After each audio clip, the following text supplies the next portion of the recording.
guys, welcome back to my channel. Today I'm going to be showing you how I dye my hair and the products you're going to be needing. So first off, you're going to need your dye. This is the hair dye I used today. To get rid of the brassy tones, you need a corrector. This is the red and gold corrector I used. Then you're going to need a little brush, some foil paper obviously, and you're going to need a comb. So let's get started with the mixing process. You always want to follow the instructions on the box. That is the most important thing. So that's exactly what I'm doing, and also follow the directions on the corrector. So as you can see here, I have my mixer bottle with the number 2, and I'm adding the corrector in just like the corrector says. Put it in the bottle. Let me stop. Just gonna add that in there and make sure that I shake it up. Shake it up, shake it up.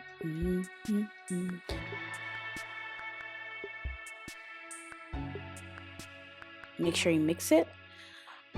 Then begin the application process. So first you want to start with dry hair. I'm going to give a disclaimer before we go forward. My hair has been dyed multiple times and I had some red permanent color in my hair, so my hair is not virgin hair in the sense that it has been dyed a couple of times. However, if your hair is virgin hair and it hasn't been dyed so many times, this dye is gonna take so much better than it did on me.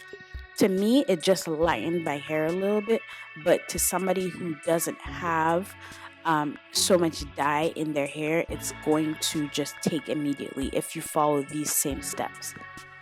Anyway, getting back into the video, I'm just applying the dye where necessary.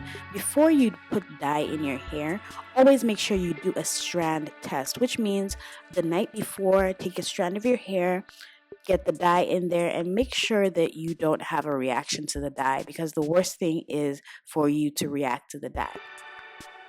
So here you just see me parting my hair, because it's important for you to part your hair and make sure the dye gets everywhere. The worst thing is for you to have really light hair and for there to be like darkness in the middle or anything like that. You just kind of want the color to be even.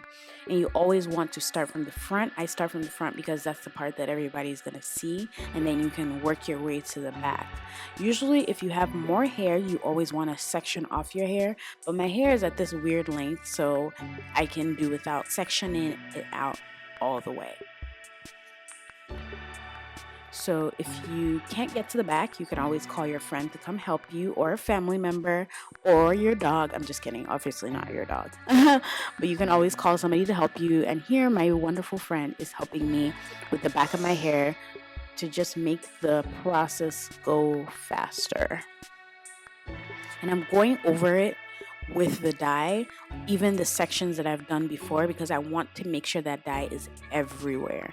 And this is the same process I did when I dyed my hair last year. I didn't use the same dye, however, but it's the same process. The dye I used in that video, I think it was a little lighter than this one. This one was a lighter brown. So we're just going to saturate my hair, make sure that all the dye is in there.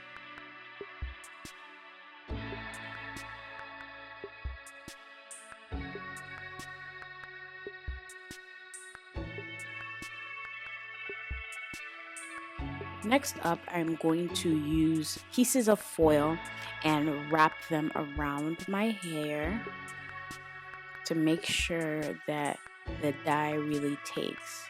Now the thing is, if you don't do this foil paper method, what I've noticed is the dye doesn't take as much. The foil is something that creates heat, and the heat is really what makes your hair susceptible to it being dyed. So I do suggest that you put foil paper on it, and that way it can turn the color that you want. And this is very important. And the last time when I dyed my hair, before I put the foil paper on, I thought my hair wasn't going to be dyed, but immediately I put my foil paper on, it just started taking. So make sure you have your foil ready and make sure you're putting it on your hair as necessary. And if you feel like you missed any spots, add a little more dye, but take each section of your hair and wrap it up with foil. I'm just gonna do all throughout my hair. Look at my face, guys. Why am I making this face right now?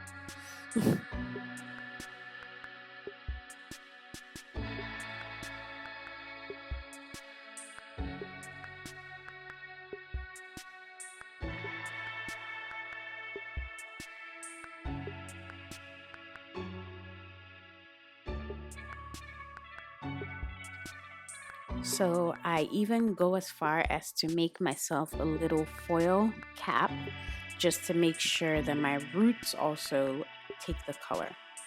Now to set our timer, I'm gonna set my timer to 20 minutes and wait. The processing time is on the back, so make sure you follow that. I'm also gonna put a towel over my head to further that heat, so that way my hair will dye properly. And we're gonna wait.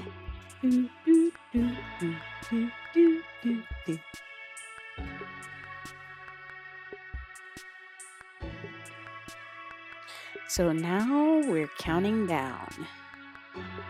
So I'm gonna take the foil down, kind of look at the color. As I said, I've had a color in my hair, so it doesn't take as much. However, when I washed it out, I saw that the color was a little lighter. And if you see my previous pictures in comparison to my recent pictures, you can see that it kind of has a different color now. It's almost lightened after I did it.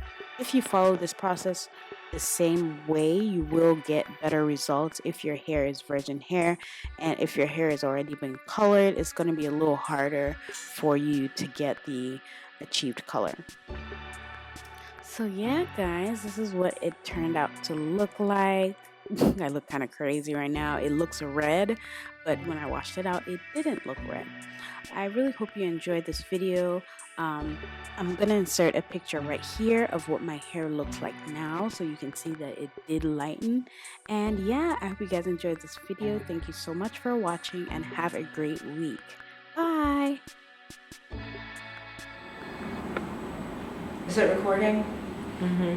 Hi, I'm Dr. Ronkeraji and welcome to my channel. I'm sitting here with my cousin Jacqueline Scott, and I'm Dr. Ronkeraji. Talk! What do you mean? No, come on. Guys, my hair turned green and I just dyed mine black. My hair's longer than hers. I don't even know why she has a channel. Peace.